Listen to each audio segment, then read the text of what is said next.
Hi everyone, welcome back. ഈയിടെയായി ദിലീപിന്റെ കേസിന്റെ വിധി വരാനിരിക്കെ ദിലീപിനെ അനുകൂലിച്ചുകൊണ്ടുള്ള അഖിൽ മാരാറിന്റെ വാക്കുകൾ ഇപ്പോൾ ട്രെൻഡിങ്ങിൽ വന്നിരിക്കുകയാണ്. അദ്ദേഹത്തിന്റെ വാക്കുകൾ ഇങ്ങനെ: പീഡനത്തിന് ഇരയായ സ്ത്രീക്ക് എല്ലാ പരിഗണനയും ഞാൻ കൊടുക്കും. പൾസർ സുനി പറഞ്ഞു എന്ന് വെച്ച് 1 കിലോമീറ്റർ അകലെ നിൽക്കുന്ന ഒരു ഫോട്ടോയും കാണിച്ച് ദിലീപ് എന്ന മനുഷ്യന്റെ ജീവിതം തകർക്കാൻ വേണ്ടി കുറെ എണ്ണം ഇറങ്ങി തിരിച്ചു കഴിഞ്ഞാൽ അത് ഫെമിനിസ്റ്റുകളാണെങ്കിലും അല്ലെങ്കിലും പറയാനുള്ളത് എവിടെയും തുറന്നു പറയും. ഒരു തെളിവുമില്ലാതെയാണ് ദിലീപിനെ ജയിലിലിട്ടത്.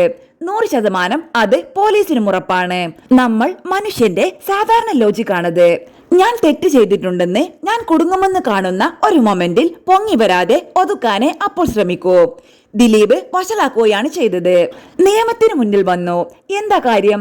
ദിലീപിനറിയാം ഞാൻ തെറ്റ് ചെയ്തിട്ടില്ല എന്ന ഉറച്ച വിശ്വാസമുണ്ട്. ഞാൻ പ്രതിയല്ല, ഇതൊന്നും എന്നെ ബാധിക്കുന്നതല്ല എന്ന കോൺഫിഡൻസ് അദ്ദേഹത്തിനുണ്ട്.